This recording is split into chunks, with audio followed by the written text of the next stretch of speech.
Welcome to lunch hour. This is Satish. ఆంధ్రప్రదేశ్లో PPP పద్ధతిలో medical కాలేజీల నిర్మాణంపై రచ్చ జరుగుతోంది. పీపీపీ విధానాన్ని వ్యతిరేకిస్తూ వైఎస్ఆర్ కాంగ్రెస్ పార్టీ ఆందోళన చేస్తోంది. మరోవైపు వైసీపీ విధానాన్ని టీడీపీ తప్పుపడుతోంది. మెడికల్ కాలేజీల నిర్మాణంలో పీపీపీ అమలు చేస్తే తప్పేంటని టీడీపీ ప్రశ్నిస్తోంది. ప్రభుత్వమే నిర్మాణం చేస్తే అదనంగా వచ్చే లాభం ఏంటి? పీపీపీ విధానంతో పేదల వైద్యంపైన, ఎంబీబీఎస్ సీట్లపైన ఎఫెక్ట్ ఉంటుందా? ఇదే అంశంపై లంచ్ అవర్ డిబేట్లు ఇన్ డీటెయిల్గా మాట్లాడబోతున్నాం. చర్చలో పాల్గొంటున్నారు అధికార తెలుగుదేశం పార్టీ నుంచి ఆ పార్టీ సీనియర్ నేత, శాసనమండలి మాజీ సభ్యులు ద్వారపురెడ్డి జగదీష్ గారు, ప్రస్తుతం రాష్ట్ర అధికార ప్రతినిధిగా కూడా ఉన్నారు. అలాగే వైఎస్ఆర్ కాంగ్రెస్ పార్టీ నుంచి ఆ పార్టీ సీనియర్ నేత, ప్రస్తుతం అధికార ప్రతినిధిగా ఉన్న శివశంకర్ గారు డిబేట్లో జాయిన్ అవుతున్నారు. ద్వారపురెడ్డి జగదీష్ గారు, మెడికల్ కాలేజీల వ్యవహారం రచ్చలేపుతోంది గత కొద్ది రోజులుగా. ఈరోజు వైఎస్ఆర్ కాంగ్రెస్ పార్టీ కొన్ని విభాగాలు ఆందోళన కూడా పిలుపునిచ్చాయి. అంటే 17 కాలేజీలని ప్రభుత్వమే నిర్మించాలని వైఎస్ జగన్మోహన్ రెడ్డి తలిస్తే, ఇప్పుడు పీపీపీ పద్ధతిలో కాలేజీలు అప్పగించడం ద్వారా రేపొద్దున్న అనుకున్న లక్ష్యాన్ని సాధించలేరు. అలాగే అటు వైద్య సీట్లకు సంబంధించిన, ఎంబీబీఎస్ సీట్లకు సంబంధించి ఫీజు ఎక్కువ అవుతుంది. అలాగే రేపొద్దున అందించే వైద్య సేవలు కూడా ప్రియం అవుతాయి. ఇలా చాలా అంశాలను ఇప్పుడు తెర ముందుకు తెస్తుంది వైసీపీ. మీ సమాధానం ఏంటి సార్? సతీష్ గారు, ముందుగా మీకు అలాగే 10 టీవీ వీక్షకులకి, శివశంకర్ గారికి కూడా నమస్కారాలు తెలియజేసుకుంటూ. నమస్తే సార్. నమస్కారం అండి. ఈరోజు మొన్న గౌరవ ఆంధ్రప్రదేశ్ రాష్ట్ర ముఖ్యమంత్రి వర్యులు చంద్రబాబు నాయుడు గారు పీపీపీ సిస్టంలో ఒక 10 మెడికల్ కాలేజెస్ ని అనౌన్స్ చేయడం జరిగింది. ఇప్పుడు అసలు పీపీపీ సిస్టమ్ కూడా ఏమిటో తెలియకుండా కూడా వైఎస్ఆర్సీపీ నాయకులు కానీ, ఆ పార్టీ అధ్యక్షులు జగన్మోహన్ రెడ్డి గారు కానీ మాట్లాడుతున్నారు. దీని గురించి వచ్చే ముందు నేను అసలు 17 మెడికల్ కాలేజీలు అనౌన్స్ చేసి వాటి పరిస్థితి ఎంతవరకు వచ్చింది అన్నది ఒకసారి నేను చెప్తాను. 17 మెడికల్ కాలేజీలు అనౌన్స్ చేస్తే 12 మెడికల్ కాలేజీలకి ఇవాళ అతిగతి కూడా లేదు. వాటి భవిష్యత్తు కూడా ఏమో తెలియకుండా 5 సంవత్సరాలు గడిపారు. ఒక 5 కాలేజీలు కూడా అరకొర నిధులతో, అవి కూడా కేంద్రం ఇచ్చిన నిధులతో స్టార్ట్ చేశారు. దాన్ని ఫుల్ ఫ్లెడ్జెడ్ గా 5 మెడికల్ కాలేజీలను తయారు చేయాలంటే ఇవాళ కూటమి ప్రభుత్వం దాదాపు 1960 కోట్ల రూపాయలు ఖర్చు పెడితే గానీ వాటిని కూడా ఒక ఫుల్ ఫ్లెడ్జెడ్ గా షేప్ లో తీసుకొచ్చే పరిస్థితి కూడా లేదు. ఇంకా ఇంకోటి ఏంటంటే, ఇవాళ ప్రైవేటైజేషన్ అయితే ప్రజలు ఇబ్బంది పడతారు అది ఇదని చెప్తా ఉన్నారు కదా. అసలు మెడికల్ కాలేజ్ సీట్లలో 50% ప్రైవేటైజేషన్, 35% వచ్చి సెల్ఫ్ ఫైనాన్స్ అని, 15% వచ్చి ఎన్ఆర్ఐ కోటా అని డబ్బులు పెట్టి కలెక్ట్ చేసింది అప్పటి ప్రభుత్వం. ఓకే. సో మొట్టమొదటిసారిగా ప్రైవేటైజేషన్ అని చెప్పకుండా ప్రభుత్వ కాలేజీల్లోనే ప్రైవేటైజ్ చేసి ఈ విధంగా ప్రైవేట్ కి అవకాశం కల్పించి ప్రైవేటైజ్ చేసిన పరిస్థితి ఉంది. ఇప్పుడు అంచేత ఆ పరిస్థితిలో మిగతా 12 మెడికల్ కాలేజీల గురించి అసలు ₹1 ఖర్చు పెట్టలేదు, ఏమీ చేయలేదు, ఏమీ లేదు. అసలు ఎంత బడ్జెట్ అలొకేట్ చేశారు 5 సంవత్సరాల్లో ఈ మెడికల్ కాలేజీలకి, 17 మెడికల్ కాలేజీలకి ఎంత ఖర్చు పెట్టారని నేను అడుగుతా ఉన్నా. నాకు తెలిసినంత వరకు అయితే ఇవాళ, నాకంటే నేను కాదు, మా పార్టీ తరఫున కూడా మాట్లాడుతున్నా, తెలుగుదేశం పార్టీ తరఫున కూడా, కేంద్రం ఇచ్చే నిధులతోని ఒక 630 కోట్ల రూపాయలు అయితే 5 మెడికల్ కాలేజీల్లో కూడా జగన్మోహన్ రెడ్డి గారి ప్రభుత్వం ఖర్చు పెట్టింది. అంతకన్నా ఖర్చు పెట్టింది కానీ ఏమీ లేదు. ఇప్పుడు ఇవాళ మా నాయకులు, రాష్ట్ర ముఖ్యమంత్రి వర్యులు చంద్రబాబు నాయుడు గారు ఈ 10 మెడికల్ కాలేజీల్లో కూడా ఖచ్చితంగా గవర్నమెంట్ కంట్రోల్ పూర్తిగా ఉంటుంది, ఇది ప్రైవేట్ కాదు, every policy decision will be taken by the government, only public and private participation. అంచేత పబ్లిక్ పార్టిసిపేషన్ ఉంటుంది, ప్రైవేట్ పార్టిసిపేషన్ ఉంటుంది, గవర్నమెంట్ పార్టిసిపేషన్ ఉంటుంది. అంచేత దీంట్లో ఏమవుతుందంటే, ఏదైతే ఇప్పుడు జగన్మోహన్ రెడ్డి గారు మెడికల్ కాలేజీల్లో పెట్టిన రూల్స్ కన్నా అతిక్రమించి ఇక్కడ చేసేది ఏమీ లేదని కూడా స్పష్టంగా చెప్తా ఉన్నాను. అదే పద్ధతిలోనే కొనసాగితే ఖచ్చితంగా 10 మెడికల్ కాలేజీలు కూడా కంప్లీట్ చేస్తాం. అదే కాకుండా 5 మెడికల్ కాలేజీలు, అందులో కొన్ని కోర్సెస్ స్టార్ట్ అయినాయి కానీ పీజీ సీట్లు కానీ వాటి గురించి కానీ వచ్చే పరిస్థితి లేదు. నేషనల్ మెడికల్ కౌన్సిల్ ఇంకా వాటికి ఎంత ఇలాగే ఉంటే వాటికి లైసెన్స్ కూడా రద్దు చేసే పరిస్థితి ఉంటుంది. ఏవైతే 5 మెడికల్ కాలేజీలు స్టార్ట్ చేశారో వాటిని కూడా. ఓకే. ఇప్పుడు ఇక్కడ కక్ష సాధింపు చర్యలు ఉండవు. ఆ 5 మెడికల్ కాలేజీలు కూడా పూర్తి చేస్తాం, కంప్లీట్ చేస్తాం. ఏదైతే ఇన్కంప్లీట్ గా ఉన్నాయో ఈ 10 మెడికల్ కాలేజీలు కూడా ఉంటాయి. కొన్ని సంవత్సరాల తర్వాత ఈ 10 మెడికల్ కాలేజీలు కూడా it will be turn into government sector లోకి వెళ్ళిపోతాయి. దిస్ ఈజ్ ఇదండి. అయితే ఇది కూడా మేము ఇవన్నీ స్పష్టంగా చెప్తా ఉన్నా. ఇవాళ వైసీపీ ఇవాళ పిలుపునిచ్చింది. ఇవాళ నేను చెప్తున్నా, పార్వతీపురం నుంచి మాట్లాడుతున్నాను. ఇక్కడికి మెడికల్ కాలేజ్ జగన్మోహన్ రెడ్డి గారు శాంక్షన్ చేశారు. అవును. కానీ ఒక స్థల సేకరణ కానీ ఏదీ లేదు. కానీ ఇవాళ నాయకులందరూ వచ్చి, జిల్లా నాయకులందరూ వచ్చి ఇక్కడ ధర్నా చేస్తా ఉన్నారు. అసలు ప్రజలు అడుగుతా ఉన్నారు దేనికి ధర్నా అని. అంటే ఇప్పుడు చంద్రబాబు నాయుడు గారు మెడికల్ కాలేజ్ ఇస్తే, ముఖ్యమంత్రి గారు మెడికల్ కాలేజ్ ఇస్తే వీళ్ళు వద్దంటారా? అంటే అభివృద్ధికి ఎగినిస్ట వీళ్ళు చెయ్యరు, చేస్తామని ప్రభుత్వాన్ని చేయనివ్వకుండా ఉన్నారు. కానీ ఇవాళ ప్రజలు క్వశ్చనిస్తా ఉన్నారు. నేను కూడా క్వశ్చన్ చేస్తా ఉన్నాను. ఇప్పుడు ఖచ్చితంగా అది కూడా మనం మాట్లాడదాం. శివశంకర్ గారు, అంటే ప్రధానంగా చర్చ ఏంటంటే పీపీపీ పద్ధతిలో మెడికల్ కాలేజీల నిర్మాణం ఏంటనేది మీ ప్రశ్న. ఎందుకంటే మీ హయాంలో 17 కాలేజీలు ప్రభుత్వ కాలేజీలుగా రూపుదిద్దుకోవడానికి మీరు ప్రస్తావించిన అంశం, అలాగే 5 కాలేజీలు ఇందాక దోరపరెడ్డి జగదీష్ గారు ప్రస్తావించినట్టు ఒక పులివెందుల కాలేజీకి 412 కోట్లు, ఇంకా మిగతా కాలేజీలకు ఒక 130 నుంచి 140 కోట్లు ఖర్చు అవ్వటం, అవి పూర్తిగా ఇంకా కాని వాతావరణం. నేను మీకు అడుగుతున్న స్ట్రైట్ క్వశ్చన్ ఏంటంటే, పీపీపీ పద్ధతిలో నిర్మాణం చేస్తే తప్పేంటి, మీ అభ్యంతరం ఏంటి ప్రధానంగా?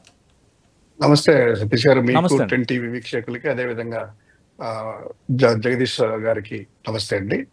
ఇప్పుడు ఒకటి, ప్రభుత్వము మెడికల్ కాలేజీలు ప్రతిష్టాత్మకంగా 17 ఓపెన్ చేశారు. స్వాతంత్రం వచ్చినప్పటి నుంచి బిఫోర్ ఇండిపెండెన్స్ కూడాను, నాకంటే ఎక్కువ జగదీష్ గారికి తెలిసి ఉంటుంది, 1923వ సంవత్సరంలో మొదటి కాలేజ్ స్టార్ట్ అయితే ఇంతవరకు మన ఆంధ్రప్రదేశ్ కి కేవలం 11 ప్రభుత్వ మెడికల్ కాలేజీలే ఉన్నాయి. ఇది అవునా కదా? వైఎస్ఆర్ గారి కాలంలో రిమ్స్ 3 కాలేజీలు ఓపెన్ చేయడం కూడా తెలిసింది.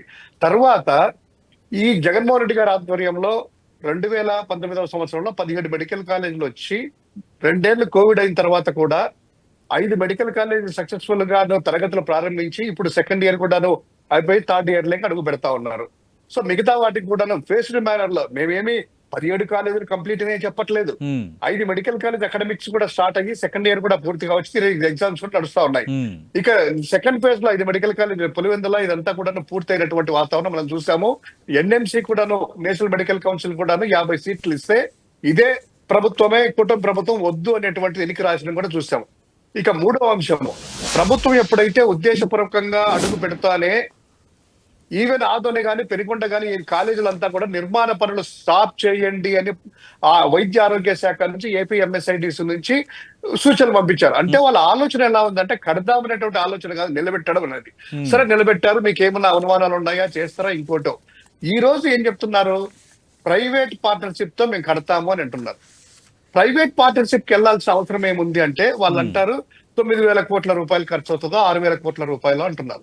అంటే డబ్బులు అనేటువంటిది వైద్యానికి పెట్టడానికి మీకు ఇచ్చిన ఇబ్బంది ఏంటి అంటే నేను ఒకటి పెద్దలు జగదీష్ గారిని కూడా అడుగుతా ఉన్న తెలుగుదేశం పార్టీ వాళ్ళకి సూటిగా, అమరావతి అనేటువంటిది 1,00,000 కోట్లు పైగా మీరే అంటున్నారు 2,000 కోట్లు పెట్టి బుల్లెట్ ట్రైన్, 1,500 కోట్లు పెట్టి విమానాశ్రయం కడతాము, రైల్వే స్టేషన్లు కడతాము, వేలాది కోట్ల రూపాయలని 1,00,000 కోట్లు పెట్టే అమరావతికి మీకు డబ్బులుంటే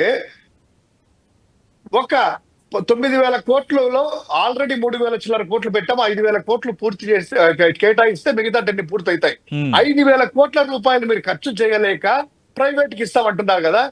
వైద్యానికి సంబంధించింది, విద్యకు సంబంధించింది, పేదలకు సంబంధించినటువంటిది, దీన్ని మీరు ఏ విధంగా జస్టిఫై చేసుకోగలరు? ఇది అన్యాయం కాదా అని అడుగుతున్నాను. ఇక రెండవది, మీరు 5,000 కోట్ల రూపాయలు లేవంటున్నారు కదా, ప్రతి నెల ముఖ్యమంత్రి గారు పెన్షన్ కార్యక్రమానికి 15 నెలలు అవుతుంది, 15 మంత్స్ కోట్లాది రూపాయలు పెట్టి వెళ్ళి అడ్వర్టైజ్మెంట్ ప్రచారం కోసం ప్రత్యేక విమానాల్లో అక్కడ సెక్యూరిటీకి, భోజనాలకి, దానికి తర్వాత వారి యొక్క ఐటీ శాఖ మంత్రి గారు ఆయన ఎక్కడికి వెళ్ళినా ప్రత్యేక విమానాల్లో, హెలికాప్టర్లో, తర్వాత డిప్యూటీ సీఎం గారు ప్రత్యేక విమానాల్లో, హెలికాప్టర్లో తిరుగుతున్నారు కదా.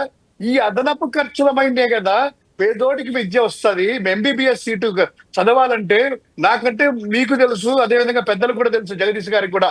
ఎట్లా అంటే ఒక్క మెడికల్ కాలేజీలో సీట్ రావాలంటే కనుక ఎంత కష్టపడాలి, వచ్చినాక ఈ రోజు అంటున్నారు మమ్మల్ని మీరు ప్రైవేట్ సీట్ల లాగా ఇచ్చారనేటువంటి సెల్ఫ్ ఫైనాన్సింగ్ పెట్టి ఆ రోజు 20 లక్షల రూపాయలు అనేటువంటిది Okay. కొన్ని సీట్లు కేటాయించాం. Hmm. ఎందుకు అంటే దానికి కాలేజ్ మెయింటెనెన్స్, వైద్యము, ఆరోగ్యం అనే అసోసియేటెడ్ అవుతాయి.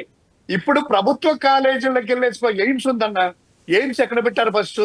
ఎయిమ్స్ సిద్ధార్థలో పెట్టి తర్వాత ఇక్కడ స్టార్ట్ చేసి ఇప్పుడు కూడాను కన్స్ట్రక్షన్ జరుగుతూనే ఉంది, ఇది ఆన్ గోయింగ్ ఉంటది ఫైన్ అయ్యేంత వరకు. సో ఎయిమ్స్ లోకి వెళ్తే గనక 10 రూపాయలు ఓపీ ఛార్జెస్, అక్కడికి వెళ్తే 20 రూపాయలకి టెస్టులు, ఎంఆర్ఐ స్కాన్ చేసుకుంటే 220 రూపాయలు. బయట ప్రైవేట్ హాస్పిటల్కి వెళ్తే ఎంఆర్ఐ ఎంత తెలుసా? 7,000 నుంచి 10,000 రూపాయలు కాస్ట్ అవుతుంది. ఓకే. ఇంకొకటి మెయిన్ వచ్చేసేసి Hmm. ఉద్యోగాల విషయంలో ఇప్పుడు ప్రైవేట్ కాలేజ్ ఎవరికైనా ఇచ్చారనుకోండి, ఓకే. ఒక కులపోడికో ఒకరికో ఒకటి వచ్చాయనుకో, ఉదాహరణకి వాళ్ళ బంధువులకో వాళ్ళ కులస్తులకో వాళ్ళకో అక్కడ అంతా కూడా కింద స్టాఫ్ నుంచి పై వరకు ఉంటాయి. అదే ప్రభుత్వ మెడికల్ కాలేజీకి మెడికల్ హాస్పిటల్కి వెళ్ళారనుకోండి, Okay. రిజర్వేషన్ దామాతి పద్ధతిన రిజర్వేషన్ కేటాయించేసేసి అక్కడ హాస్పిటల్ డాక్టర్ దగ్గర నుంచి నర్సుల దగ్గర నుంచి Okay. అన్ని అంటే కులాల శివశంకర్ గారు వాళ్ళకి కూడా వచ్చేస్తాయి. Political గా అది చెప్తున్నాను. కాదు, ఈ రోజు నేను మీకు మీరు- అడుగుతుంది నేషనల్ మెడికల్ కౌన్సిల్ ఈ పీపీపీని యాక్సెప్ట్ చేస్తోంది. ఆల్రెడీ గుజరాత్, కర్ణాటకలో ఇదే పద్ధతిలోనే కాలేజీల నిర్మాణం జరిగింది, కొన్ని కాలేజీల నిర్మాణం జరుగుతున్నాయి. Point number 1. పాయింట్ నెంబర్ 2, మీరు చేస్తున్న ఆరోపణలపై ప్రభుత్వం అధికారికంగా మంత్రులు ఇచ్చిన వివరణ చదివి వినిపిస్తాను. మెడికల్ కాలేజీలు ప్రభుత్వాల కన్నా ఆయా రంగాల్లో నిపుణులైన వారు నిర్వహిస్తే ప్రమాణాలు మెరుగ్గా ఉంటాయి. నిర్మాణం పూర్తయిన కాలేజీలపై నియంత్రణ, యాజమాన్య హక్కు రాష్ట్ర ప్రభుత్వానికే ఉంటుంది. ప్రభుత్వంపై భారం తగ్గుతుంది. నిధులు లేక మూలన పడ్డ కాలేజీలను పీపీపీ విధానంలో నడిపిస్తాం. ఒక ఆసుపత్రిని నిర్వహించి ఆ తర్వాత నిర్ణీత కాలానికి ప్రభుత్వానికి తిరిగి అప్పగించేలా ఒప్పందం చేసుకుంటాం. అంటే ఒక నిర్ణీత కాలం తర్వాత ప్రభుత్వం తిరిగి తీసుకునేలా మేము ఒప్పందం చేసుకున్నామని రాష్ట్ర ప్రభుత్వం చెబుతోంది. రెండోది, ఈ విధంగా నిర్మించిన ఆసుపత్రుల్లో తక్కువ ఖర్చుతో వైద్యం ఉండేలా నిబంధనలను తప్పనిసరి చేశామని చెప్తున్నారు. ఇందులో ఓపీ పూర్తిగా ఉచితం, రోగులు ₹1 కూడా చెల్లించాల్సిన అవసరం లేదు. ఇన్పేషెంట్ సేవల్లో 70% పడకలని PMJAY, NTR వైద్య సేవ, CGHS వంటి ప్రభుత్వ పథకాల లబ్ధిదారులకు అందిస్తాము. ఓపీడీ రోగులకు ఉచితంగా జనరిక్ మందులు అందిస్తాము. ఇది ప్రభుత్వం ఇస్తున్న వివరణ. అంటే తీసుకుంటారు. రెండోది, మీరు అంటున్నట్టుగా ధరల విషయంలో ఎలాంటి సమస్య ఉండదని. ఇంకా ఏం అభ్యంతరం? ఒకటన్నా, నేషనల్ మెడికల్ కౌన్సిల్ అనేటువంటిది మనం ప్రపోజల్ ఏది పెట్టినా వస్తుంది. తెలంగాణలో ఒక మెడికల్ కాలేజ్ కూడా ఇచ్చారా? సక్సెస్ఫుల్ గా లేవా? ఇక మీరు అంటున్నారు నిర్ణీత కాలం అని. 66 సంవత్సరాలు మీరు చదివారా లేదో RFP నిన్న request for proposal tender document లో 66 సంవత్సరాలు ఎకరాకి ఎంత తెలుసా? ₹100. ఓకే, ₹100 అంటే 50 ఎకరాలు అంటే వాళ్ళు ఎంత కట్టాలి? ₹5,000 సంవత్సరానికి కడితే 66 ఏళ్ళు, 50 ఎకరాల నుంచి 100 ఎకరాలు ఉంటే భూమిని ఎలా ఎంజాయ్ చేయొచ్చు 66 సంవత్సరాలకి. ఇక రెండవది, మీరు అన్నారు కదా 70% వచ్చేసేసి NTR ఆరోగ్య వీటిల్లో PM సంబంధించినటువంటి చెయ్యాలా, అదే రేట్లు ఉంటాయన్నారు కదా.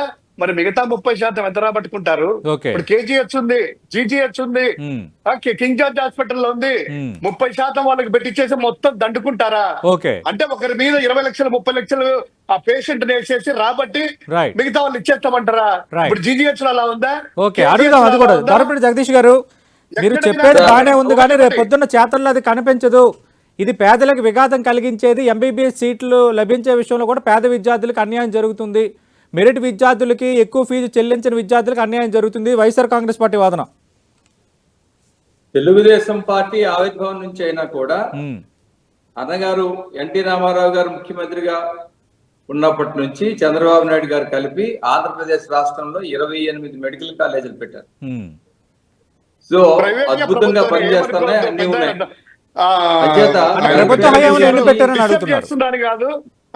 సంక్షేమం గురించి ప్రభుత్వం మాట్లాడుతున్నాము. ఏమనుకోవచ్చు మీరు మాట్లాడతారు. జగదీష్ గారు, అంటే మేము 17 కాలేజీలు ప్రభుత్వ రంగంలోనే తెచ్చాము, మీరు తెచ్చిన 28 కాలేజీల్లో ప్రభుత్వ కాలేజీలు ఎన్ని అని అడుగుతున్నారు. ఒక్కటైనా ఉందా? శివశంకర్ గారు, ఒక్క నిమిషం మాట్లాడియండి. ప్రభుత్వ కాలేజ్ ఇప్పుడు పెట్టినవన్నీ ఇప్పుడు ఎయిమ్స్ ఇప్పుడు మీరే మాట్లాడారు. All India institute of medical sciences కూటమి ప్రభుత్వంలో తెచ్చుకున్నాం కదా, గవర్నమెంట్ దే కదా, మీరే చెప్తా ఉన్నారు. అది అద్భుతమైన హాస్పిటల్ కదా, అది ఇన్స్టిట్యూషన్ కూడా కదా. అచేత ఇలాంటివి ఉన్నాయి, స్కీమ్స్ ఉన్నాయి, ఇవన్నీ ఉన్నాయి. అచేత అది దాని డిబేట్ నేను మాట్లాడతాను. ఇప్పుడు నేను ఒకటే అంటున్నాను, నేను పబ్లిక్ హెల్త్ గురించి కానీ, వెల్ఫేర్ గురించి కానీ, డెవలప్మెంట్ నుంచి కానీ ఆంధ్రప్రదేశ్ రాష్ట్రంలో Telugu Desam is the prime front లో ఉంటుంది. అసలు తెలుగుదేశం ఆవిర్భావమే ఆటి విషయాల మీదే వచ్చింది, ఫౌండేషన్ అది. అంచేత ప్రజలకి ఏ విధంగా సేవ చేయాలి అన్న దాంట్లో అప్పుడు ఎన్టీ రామారావు గారు కానీ, ఇప్పుడు మా ముఖ్యమంత్రి చంద్రబాబు నాయుడు గారు కానీ చాలా స్పష్టంగా, చాలా క్లియర్ గా ఉంటుంది, అందులో ఏం డౌట్ లేదు. ఇంకోటి నేను అంటాను సతీష్ గారు, మీ ద్వారా అడుగుతున్నాను శివశంకర్ గారికి, అసలు ఇప్పుడు పిపిపి సిస్టమ్ లో ప్రపోజ్ చేస్తే ఎందుకు మీరు ఇంత గాబరా పడతా ఉన్నారు, ఎందుకు మీరు ఇంత టెన్స్ పడుతున్నారు, ఎందుకు ధర్నాలు చేయడానికి కూడా రెడీ అయిపోతున్నారు, ఏంటి ఇప్పుడు అసలు ఏంటి ఇబ్బంది? Let it come. అప్పుడు ప్రజలే ఒకవేళ మేము ఇదైతే ప్రజలే ఇదవుతారు. మీరు ప్రజల తాలూకా పల్సను కూడా ఇప్పుడు ప్రజల పల్సను చూసుకోలేకే ఫెయిల్ అయ్యారు. మళ్ళా మీరు అదే చేస్తా ఉన్నారు. ప్రజలు ఏమంటున్నారు ఇప్పుడు? అంటే జగదీష్ గారు ఆల్రెడీ మాజీ ముఖ్యమంత్రి జగన్మోహన్ రెడ్డి ఒక ప్రకటన కూడా చేశారు, మేము అధికారంలోకి వస్తే మళ్ళీ వీటిని ప్రభుత్వ ఆధీనంలోకి తీసుకుంటాం, ఈ పీపీపీ అంశాన్ని రద్దు చేస్తామని. ఇప్పుడు ఒక మాజీ ముఖ్యమంత్రి ఆ విధంగా మాట్లాడడం అన్నది అంటే రాష్ట్రంలో ఏవి రానివ్వకుండా బెదిరించి, ఇండైరెక్ట్లీ ఇట్స్ నథింగ్ బట్ ఇదనమాట, బెదిరించడం అనేది అది ఎంతవరకు సబబో వాళ్ళకి విడిచిపెడతా ఉన్నా నేను ఖచ్చితంగా. ఎందుకంటే అది అందరూ చూశారు, అందరూ విన్నారు. ఆయా ప్రాంతంలో ఇప్పుడు ఎక్కడైతే మెడికల్ కాలేజీలు ముఖ్యమంత్రి గారు అనౌన్స్ చేశారో ఆ ప్రాంతాల్లో దాని మీద ఇది కూడా నిరసన కూడా వస్తా ఉంది. అంటే ఎందుకుగా వైసీపీ నాయకులు ఈ విధంగా మాట్లాడుతా ఉన్నారని. అంచేత ఇప్పుడు అది వచ్చిన తర్వాత ప్రజలకి మేము ఏ విధంగా సపోర్ట్ చేస్తాం, ప్రజలకు ఏ విధంగా సర్వీస్ ఇస్తాం, బ్యాక్వర్డ్ ఏరియాలో ఏ విధంగా స్టూడెంట్స్ కి మెడికల్ సీట్లు ఇస్తాం, ఇవన్నీ కూడా పాలసీ రానియండి, చేయండి. ఇప్పుడు శివశంకర్ గారు రాకముందే అప్సకనాలు ఎందుకు మాట్లాడుతున్నారు వైసీపీ నేతలు, ఇది జగదీష్ గారు అడుగుతున్నది. రెండోది, మీ హయాంలో 17 కాలేజీలు తెచ్చారు, 5 కాలేజీలని పేజ్ మేనర్లో మేము మొదలు పెట్టామని చెప్తున్నారు. కానీ వాటన్నిటికి సంబంధించిన వీడియోలని అధికార తెలుగుదేశం పార్టీ ప్రదర్శిస్తోంది. వాళ్ళు చెప్పే మాట ఏంటి, చేతల్లో ఏం జరిగిందో వాళ్ళు కొన్ని వీడియోలు ప్రదర్శిస్తున్నారు. అన్న ఒకటి సతీష్ గారు, ఇప్పుడు చెప్పారు జగదీష్ గారు, ఎయిమ్స్ అనేటువంటిది విభజన చట్టంలో వచ్చింది. కూటమిని చూసో ఇంకోటి ఏ టైంలో వచ్చినా మా టైంలో లేదు. చెప్తానన్నా సరే అన్న. ఎయిమ్స్ అనేది కూడా ఇప్పుడు ప్రైవేట్ పీపీపీ మోడల్ లో తీసుకుపోతున్నారా? ఎయిమ్స్ కూడా మరి ఎయిమ్స్ కూడా పీపీపీ మోడల్ లో తీసుకెళ్తున్నారా? లేదు, ఆ లిస్ట్ గవర్నమెంట్ సెంట్రల్ ఎందుకు పెట్టకూడదు మరి? ఇంకా కడుతున్నారు కదా హాస్టల్స్ అందుకు, మరి అదెందుకు పీపీపీలో తీసుకెళ్ళలేదు? మీరు మీ ఆయాంలోనే వచ్చిందన్నారు కదా, మీరే కదా మరి పీపీపీలో ఎందుకు కట్టలేదు? అప్పుడు మీరే ఉన్నారు కదా, కన్స్ట్రక్షన్ కూడా అప్పుడు స్టార్ట్ కాలే కదా. ఇప్పుడు అంటే చెప్తారన్న ఒకసారి జగదీష్ ఇప్పుడు ఒకటి అన్న జగదీష్ ఒకసారి చెప్తాను.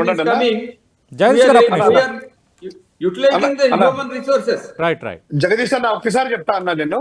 మీరు అన్నారు కదా ఎన్టీఆర్ఐఎంలో కాదన్నా మెడికల్ కాలేజీలు, ప్రభుత్వ కాలేజీలు ఆంధ్రప్రదేశ్ రాష్ట్రంలో ఎప్పుడు వచ్చినాయంటే 1923లో ఆంధ్ర మెడికల్ కాలేజ్ వైజాగ్, 1946లో గుంటూరు మెడికల్ కాలేజ్, 1956లో Kurnool medical college, 1950 medical college, 1960లో స్విమ్స్, 1960 మీరు అన్నారు తెలుగుదేశం సమయంలో కాదన్నా. చెప్తాను ఎందుకంటే ప్రజలకు తెలియాలి కదా వాస్తవాలు. కాబట్టి ఇది మాకు అవకాశం కాబట్టి చెప్తున్నాము. 1960లో స్విమ్స్ 60లో వచ్చింది, 1980లో సిద్ధార్థ్ అనేటువంటి ప్రభుత్వం హ్యాండ్ ఓవర్ చేసింది ఇక్కడ మెడికల్ కాలేజీ. తెలుగుదేశం హయాంలో ఎన్టీ రామారావు గారు ఉన్నప్పుడు కానీ ఇప్పుడు కానీ ఒక్క మెడికల్ కాలేజీ రాలేదు. ఒకే ఒక్కటి చెప్తున్నా నేను, రాజశేఖర రెడ్డి గారు వచ్చిన తర్వాత 2006లో రిమ్స్, 2008, 13 టైంలో వచ్చాయి. సో ప్రభుత్వ మెడికల్ కాలేజీలు అనేటువంటిది రావడంతో ప్రజలకు వైద్యం అందుతుంది. పేదోడికి చదువుకోవడానికి 15,000 రూపాయలు ఫీజు కట్టి చేస్తారు. ఇంకొకటి అన్న, ఒకటి మీరు గమనించారా లేదో, ఇప్పటికీ కూడా ప్రభుత్వ మెడికల్ కాలేజ్ కర్నూలు నుంచో లేదా వైజాగ్ నుంచో ఆ యొక్క వచ్చారు అంటే కనుక వాళ్ళకు ఉండేటువంటి రెప్యుటేషన్ కానీ ఆ స్టాండర్డ్స్ కానీ, మీరు అన్నారు కదా స్టాండర్డ్స్ అని, ప్రభుత్వ మెడికల్ కాలేజ్ నుంచి బయటికి వచ్చినటువంటి డాక్టర్ దగ్గరికి వెళ్తే ఆ వైద్యం ఎలా ఉంటది, వాళ్ళు ఎలా సేవ చేస్తారు ఏంటి అనేటువంటిది ప్రజలందరికీ తెలుసు. ఓకే. ఇంకోటి మీరు అన్నట్టు ఇప్పుడు విధి విధానాలు అంటే శివశంకర్ గారు నేను అడుగుతుంది ఏంటంటే ఇప్పుడు కూడా కాదు ఇప్పుడు కూడా ఒక్క నిమిషం శివశంకర్ గారు ఈ పీపీపీకి సంబంధించి ఉన్న టెండర్ నోటిఫికేషన్ నా చేతిలో ఉంది, మీకు చూపిస్తున్నాను ఆన్ స్క్రీన్లో. ప్రధానంగా వాళ్ళు ఇచ్చినది ఫస్ట్ పేజ్లో కర్నూలు జిల్లా ఆదోని, ప్రకాశం జిల్లా మార్కాపూర్, అన్నమయ్య జిల్లాలో మదనాపల్లె, వైఎస్ఆర్ కడప జిల్లాలోని పులివెందుల వద్ద ఫేజ్ 1 విధానంలో వీటిని చేయాలనేది. అంటే జగదీష్ గారు అన్నట్టుగా ఇప్పుడు ముందు ఈ 5 అవనియండి. నిజంగా మీరు అన్నట్టుగా పేదలకు అన్యాయం జరుగుతుందంటే, లేదంటే వైద్య సీట్లు ప్రియంగా మారితే ఖచ్చితంగా కోచింగ్ చేద్దాం, ఖచ్చితంగా దాన్ని లేవనెత్తొచ్చు. మీరు చెప్పిన వాదన కరెక్ట్ అయినప్పుడు తేలుతుంది, వాళ్ళు కూడా ప్రజల ముందు సమాధానం చెప్పుకోవాల్సిన పరిస్థితి రావచ్చు. ముందు అయితే హాస్పిటల్ అందుబాటులో వస్తాయి కదా. ప్రభుత్వ మెడికల్ కాలేజీలో ప్రైవేటైజేషన్ చేసి అమరావతి కూడా పీపీపీకి ఇద్దామన్నా తెలుస్తుంది కదా. అమరావతి కూడా ఏంటి పీపీపీకి, అది కూడా డబ్బులు లేవు కదా. మరి అమరావతి ఎందుకు అంత అప్పులు చేసి ప్రపంచ బ్యాంకుల నుంచి అప్పులు చేసి అమరావతిలో నీళ్లు తోడడానికి కాంట్రాక్ట్లు ఎందుకు ఇస్తున్నారు? అమరావతి కూడా ఇచ్చేది కదా పీపీపీకి అంటున్నాం మేము. సరే మెడికల్ కాలేజ్ అన్నారు, Amaravati national medical council accept చేస్తుంది కదా. ఆల్రెడీ కర్ణాటక, గుజరాత్ లో ఇదే పద్ధతిలో నిర్మాణాలు జరుగుతున్నాయి, కొన్ని నిర్మాణం కూడా అయ్యాయి మెడికల్ కాలేజీలు. మరి తెలంగాణ ఆంధ్రప్రదేశ్ తెలంగాణలో కూడా ఉంది కదా, ఎందుకు తెలంగాణలో చేయలేదు? ఓకే, తెలంగాణ తెలంగాణ ఎందుకు మాట్లాడకూడదు?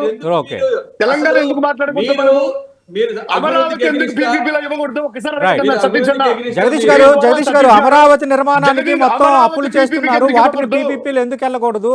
ప్రజలకు అవసరమైన విద్యా వైద్యానికి సంబంధించిన ఇలాంటి నిర్మాణాలకి ఎందుకు పీపీపీలు వెళ్తున్నారు? ఇది వైసీపీ సిస్టమ్ అన్నది అది చంద్రబాబు నాయుడు గారి తాలూకా బ్రెయిన్ చైల్డ్ వల్ల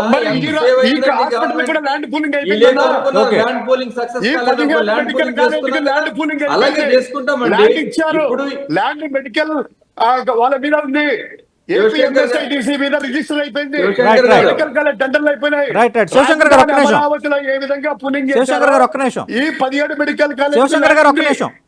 రైట్ జగదీష్ గారు సార్ నేను చెప్తున్నాను సార్, ఇవాళ ఇష్యూ పీపీపీ సిస్టమ్ లో మెడికల్ కాలేజెస్ మీరు చెప్పినట్టు ఆల్రెడీ కర్ణాటకలో, గుజరాత్ లో సక్సెస్ఫుల్ గా జరుగుతా ఉంది. సక్సెస్ఫుల్ గా జరుగుతున్న ప్రాజెక్ట్ ని ఇవాళ ఆంధ్రప్రదేశ్ లో తీసుకున్నాం. ఆంధ్రప్రదేశ్ లో ఇప్పుడు అడుగుతా ఉన్నారు 7,000 కోట్లు ఖర్చు పెట్టలేరని. 7,000 కోట్లు ఖర్చు పెట్టడం పెద్ద సమస్య కాదు, బట్ ఇన్వాల్వ్ చేయటం, పబ్లిక్ రిసోర్సెస్ ని, ప్రైవేట్ రిసోర్సెస్ ని ఇన్వాల్వ్ చేసి వాళ్ళని కూడా ఇన్వాల్వ్ చేయటం, దిస్ ఇస్ ఆల్ కూటమి తాలూకా కాన్సెప్ట్ అండి. వైసీపీ అమరావతి ఎందుకు చేయలేదన్నా? వాళ్ళకి నచ్చదు, వాళ్ళకి అమరావతి ఎందుకు చేయలేదు? అమరావతి ఎందుకు చేయలేదు? కలుసుకుందామని అందరినీ ఇన్వాల్వ్ చేయాలని మా నాయకుడు అమరావతి ఎందుకు చేయలేదు?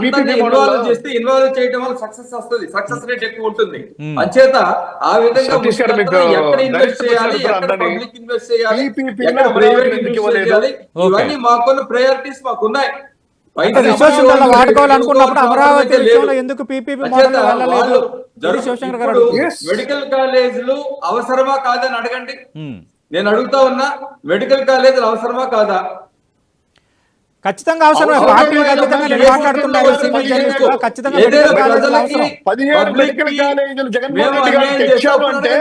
చంద్రబాబు గారు ఒక్క మెడికల్ కాలేజ్ కాలేదు 15 సంవత్సరాల్లో. జగన్మోహన్ రెడ్డి గారు తెచ్చారంటే అది అవసరమనే, పేదోడికి అవసరము, విద్యాపరంగా, వైద్యపరంగా, నెట్వర్క్ హాస్పిటల్స్ అయ్యేసి ఈ రోజు మీరు ఫెయిల్యూర్